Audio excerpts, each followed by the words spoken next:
C'est vrai que c'est pas évident, parce que Thérèse, elle n'a pas eu d'enfant, tout ça, mais elle était quand même élevée dans une famille très chrétienne, qui ont eu une très bonne éducation. Louis-Zélie Martin, les saints Louis-Zélie Martin, vraiment, se sont bien occupés de leur fille. Et puis, Thérèse, ben, elle est entourée d'amour. Hein. Bien sûr, quand sa mère meurt à 4 ans, pour elle, c'est un choc. Après ça, il y a ses sœurs qui rentrent au Carmel, mais la base était là. La base était là. Et il ne faut pas oublier aussi que Thérèse, elle était maîtresse des novices, même si elle ne portait pas le titre, assistante, maîtresse des novices. Alors là, elle a vraiment pu mettre de l'avant ses principes d'éducatrice qui sont d'éveiller au désir. Pour Thérèse, le désir est très important. Souvent, c'est ce que le Seigneur regarde en nous, notre désir, hein? Soit le désir de la sainteté, le désir de le rencontrer. Et Thérèse, c'est une femme de désir qui va toujours parler du désir de Jésus. D'ailleurs, elle l'a dit, à ma mort, je désirais la même chose sur la terre, aimer Jésus et le faire aimer. Donc, avec ses novices, elle a pu leur partager cette découverte de la petite voix, qui est un éveil au désir et un apprentissage de la liberté. Et ce qui est beau avec Thérèse, il faut vraiment relire ces passages-là, je crois que c'est dans le manuscrit C, quand elle parle comment avec ses novices, elle s'y prend.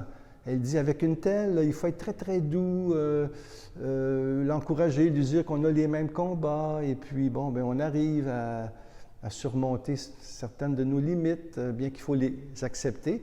Avec d'autres, elle dit, il faut être un peu plus, sévère, là. Ils ont besoin là, d'une petite tape dans le dos là, pour avancer. Et elle disait justement que chaque âme est très différente, et qu'il faut s'y prendre justement chacune d'une manière différente. Bon. Mais aussi elle est, comment dire ça?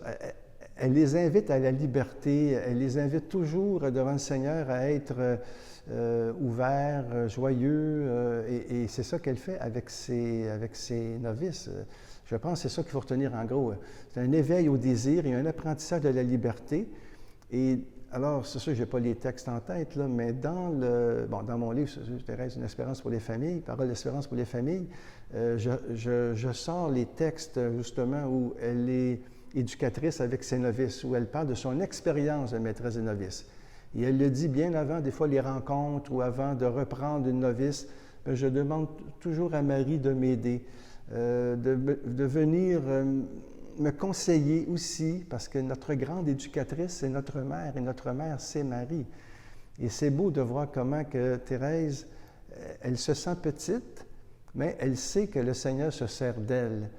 D'ailleurs, elle va dire à sa mère prière, elle l'écrit, elle dit, vous savez, si j'étais pleine de défauts, je ne pourrais pas remplir le rôle que vous m'avez donné. Je n'ai pas à m'enorgueillir de ce que je suis, mais tout le côté quand même, les charismes, les attitudes, les qualités que j'ai, mais c'est pour la gloire de Dieu. Et le Seigneur s'en sert pour, justement, mon rôle de maîtresse de novice. Mais je sais bien que tout vient de Dieu.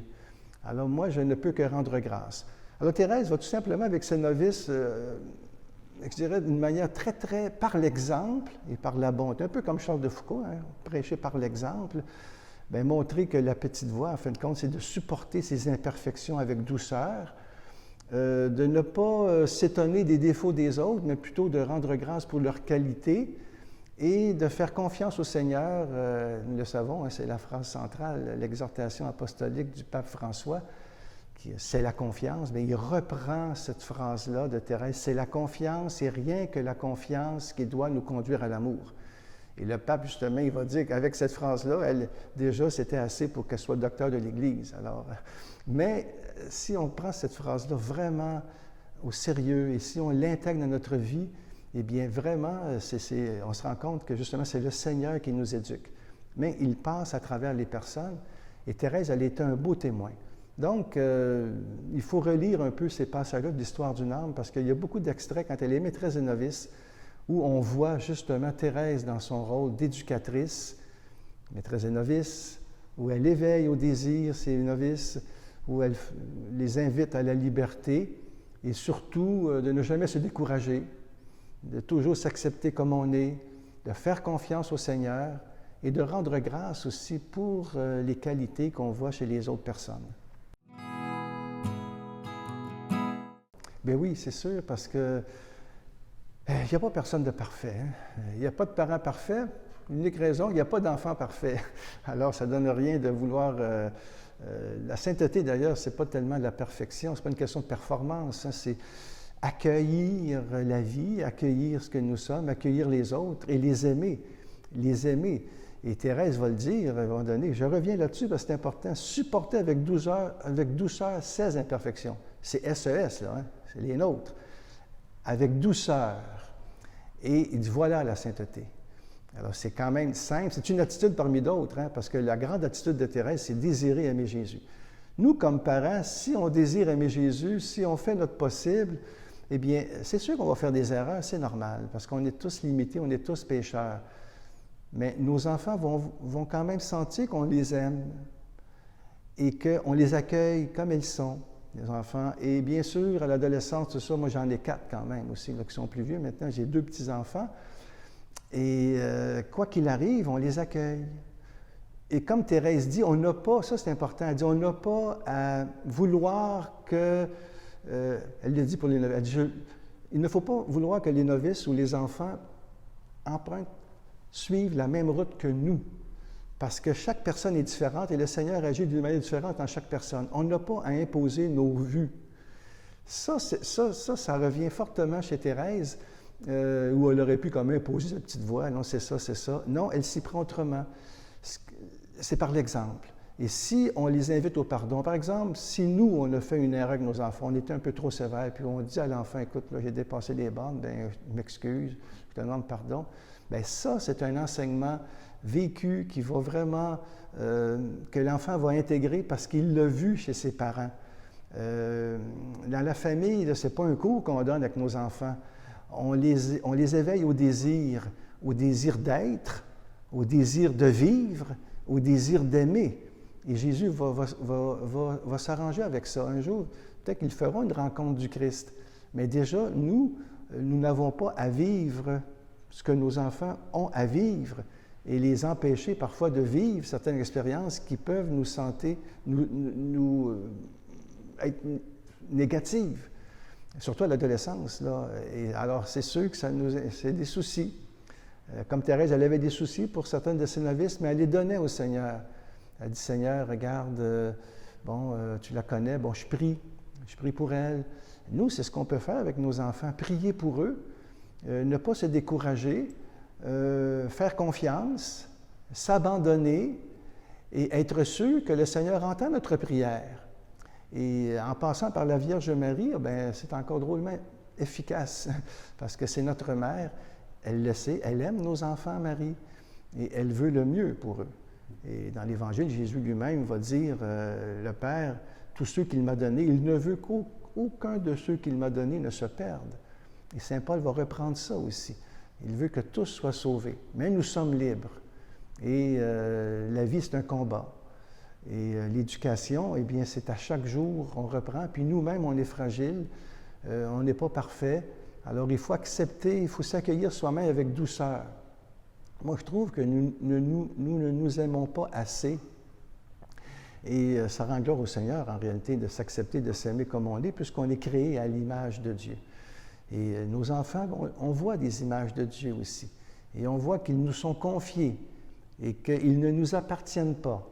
Mais nous pouvons aider le mieux qu'on peut pour qu'ils puissent grandir dans la foi, l'espérance et l'amour.